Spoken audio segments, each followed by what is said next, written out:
It went down, but certainly there had been a lot of people on board, most of them from an emergency medical team, which was only flown to Kanimbla 2 days ago to provide expert assistance to the outlying areas of Nias and the 3 crew.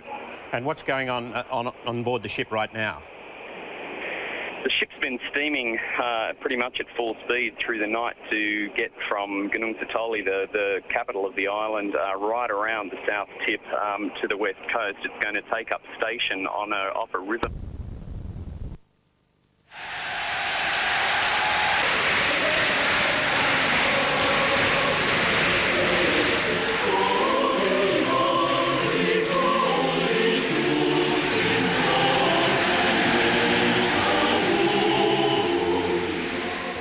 Karol Wojtyła grew up in a deeply pious Polish household, affected by loss and suffering. His mother died when he was 8. The rest of his family had succumbed to illness by the time he'd reached university. The philosophy and literature student had a passion for theatre and religion, pursuits curtailed by war. When Germany invaded Poland, the then 19-year-old escaped imprisonment by working in a quarry, while at nights he helped shelter Jews from the Nazis. He soon began studying at an underground seminary. By the time he was ordained in 1946, it was under a Soviet regime. Within 12 years, he'd become a bishop with a reputation for living dangerously, speaking out against communism from the pulpit. John Paul II, I think, was a relentless unmasker of evil. The passionate defence of the truth and dignity of the human person, that really is his greatest legacy in many ways, is something that was born from his own experience, because as a young man, he not only saw, but he suffered from the obscene violations of human dignity and human rights that were inflicted upon the world by the fascist regime and the communist regimes that Poland knew at that time. It was against this background that Karol Wojtyła was elected Pope. Kardinalem Wojtyła. The 263rd successor to St. Peter embarked on a restoration of Catholicism's conservative principles.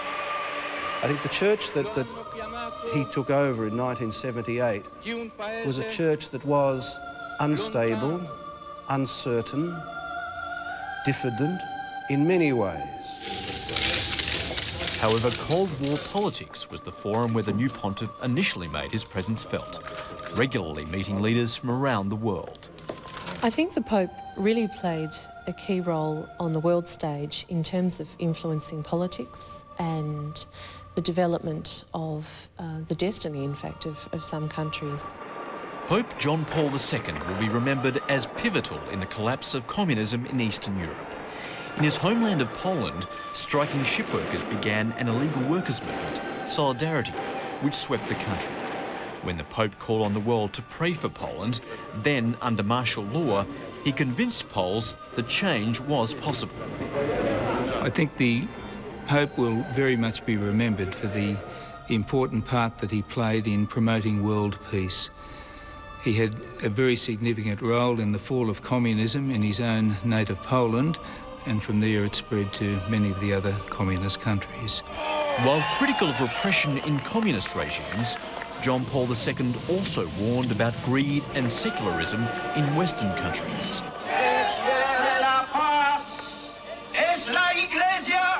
However, the struggle between capitalism and communism, particularly in Latin American countries, proved difficult for the Pope. Church leaders who practiced the revolutionary creed of liberation theology were reprimanded by the pontiff for allowing Marxism to influence their Catholic thinking. John Paul II will be remembered as the globe-trotting Pope, visiting 130 countries, extending the Church's influence. Dear people of Australia, the charismatic pontiff drew huge crowds and adulation wherever he went, revealing a rarely seen side to babies and children. I am not a man of the past, no? I am very interested in the modern, contemporary music. Rock. There's no doubt that he brought the papacy to people. The fact that he travelled so much, the fact that he was so available to the media, to the fact that he was such a beautiful and an engaging personality. Those who became intimate with the Vatican observed a humble man. He was a man who generated an extraordinary sense of approachability and humanity. But his desire to mix with the people almost cost him his life. In 1981, he survived an assassination attempt in St. Peter's Square, shot at close range by a young Turk who he would later visit in prison. But critics argued John Paul II's strict philosophies were counterproductive in a world dealing with contemporary problems such as AIDS and overpopulation. The Vatican's position on safe sex and opposition to birth control remained resolute. He constantly spoke out against abortion. An abominable crime, a senseless impoverishment of a person and of society itself. While in Australia, he emphasised his opposition to the ordination of women priests. I am convinced that mistaken anthropology is at the root of the failure of society to understand church teaching and the true role of women. That role is in no way diminished, but is in fact enhanced by being related in a special way to motherhood. The opposition of women being ordained wasn't surprising. I think what was surprising and what was devastating for many Catholics was the decree that this be a topic not even open for discussion. John Paul II was a leader of strength who enjoyed the theatre of his position until the very end, despite his frailty. Having led the Catholic Church for more than a quarter of a century, his influence will live on. Of the 117 cardinals eligible to vote in the conclave to elect his successor, all but a handful were chosen by John Paul II and are widely believed to share his orthodox views. The legacy of John Paul II has been, perhaps unintentionally, or certainly unintentionally, to leave behind a church that, in many ways, in the West at least, has fallen into two camps, that of liberal and that of conservative Catholics. I think he has exercised the papacy in a way that we have never seen in the 2,000 years of human history. He doesn't fit the mould at all, and that to me is not conservative. There is always a balance between being conservative and being progressive, and I believe in a way that Pope John Paul II very much embodied that, the need to conserve the best of the Catholic tradition, but also the need to apply the teaching of Christ and the Catholic tradition to today's world. And that was, of course, Andrew Gagan with that report. Well, to domestic politics. With the Sydney Morning Herald newspaper. I'm talking pictures with Paul Zanetti, nationally syndicated cartoonist.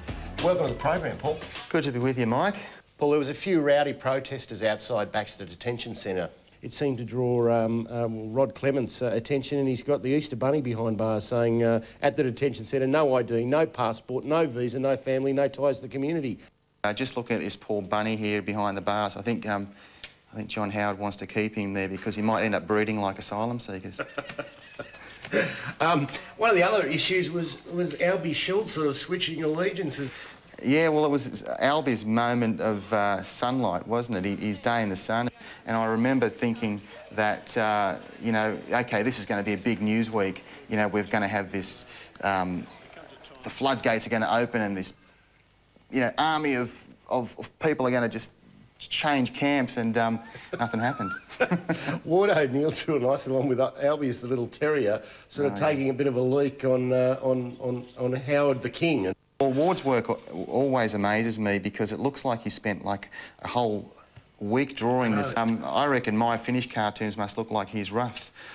Well, you picked up on the theme as well with the conversion to the followers of Costello. We've got Costello here, and he's carrying his cross, and we've got little Caesar over here, and Costello's saying to his followers, oh, it really should have been follower, run this by me one more time. You're sure it has a happy ending? So this cartoon can sort of go anywhere, you know. It might have a happy ending or it might not. It doesn't really need much, does it, to spark up the leadership issue?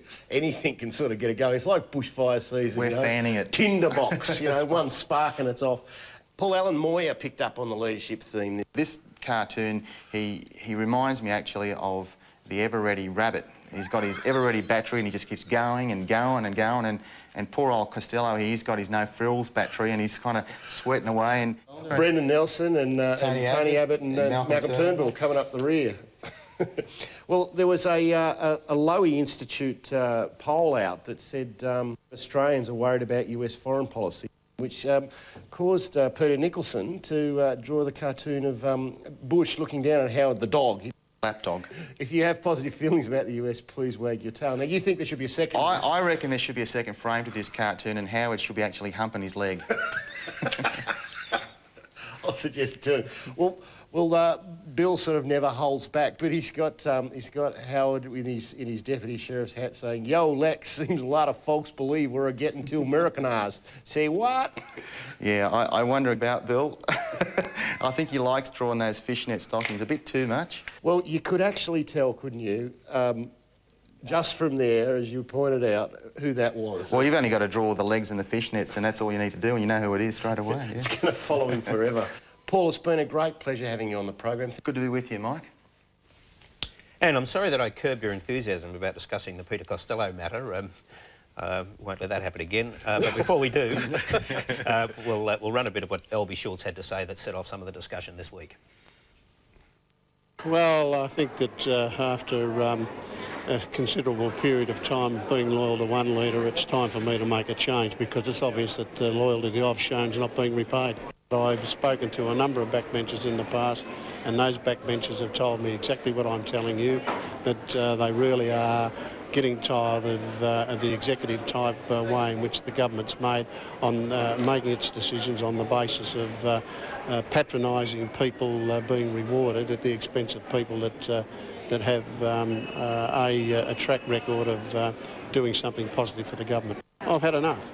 I've had enough. Do you think the PM should step down before the next election? Oh, look, what the PM does is up to the PM. All I'm saying is that the PM no longer has my support. Now, Matt, a mate of yours in the Adelaide Advertiser, Phil Curry, quoted a Howard supporter this week saying it's got nothing to do with anything other than Albie's nuts. Now, that's a bit unkind, but how much weight should we put on this? Is Peter Costello measuring the curtains? No, not much weight, but it is extremely... I mean, when I heard that this week, it's so rare for anyone to have criticised Howard in his party room. Has it happened before, publicly? Yes, it happens a lot. But in public. And it's on a matter of such high principle, No, isn't exactly. it? Such high what I'm saying is it is, I mean, obviously... This is a nothing politician spitting a dummy because he doesn't get a job he wants. Precisely, but... And John Howard at the moment is a colossus. And by the way, he got the job in the end. Yes, exactly. So what's the campaign here? Vote for Costello so you can get Albie Schultz. And there isn't even a vote. That's a winner. I can see the Australian people going for that. What I will argue, and I don't disagree with any of that, but there's the dynamic inside the Liberal Party is changing, whereby people like Albie are now... I mean, there's been people have been upset about Howard's appointments forever. You just have to speak to people who miss out. But they're talking now, and I wonder what's more relevant is that Albie actually did get the numbers in the end against the Prime Minister's nominee. And by the way, the Speaker was not the Prime Minister's nominee. The Speaker got up because he had somebody called Tony Smith, a Peter Costello loyalist, getting the numbers for him. Yeah. Should that be more relevant? It's not a dictatorship, and you know Howard's appointments also to boards like the ABC isn't also not been all that good sometimes. You'll be next. You'll be next. Oh, thank you. Is that a guarantee? No, but I think the interesting thing is Howard can tolerate this. In fact, he can also even welcome it as long as he is, as David says, in a dominant position. If he is presidential and he has people having the arguments, settling the issues, and then he decides, that's great, because where's Labor in that? But I reckon the best thing Labor can do, and I know this is against the general, I think the best thing Labor can do for the rest of the year is just shut up, really. I don't know BC sort of saying the right things, all the policy wonks are They can saying, do a bit of work. Well, they can do a bit of work, but I just think they've... Basically, BC hasn't done a lot to make headlines, but they're there, they're sitting there, they're pretty unthreatening at the moment. And I just think the government, we've got this interest rate announcement on Tuesday, is it? If interest rates goes up after the overreaction last time, it's going to be very interesting. And these little things are going to just keep popping away. And I don't think BC has Howard to remains be the active. colossus.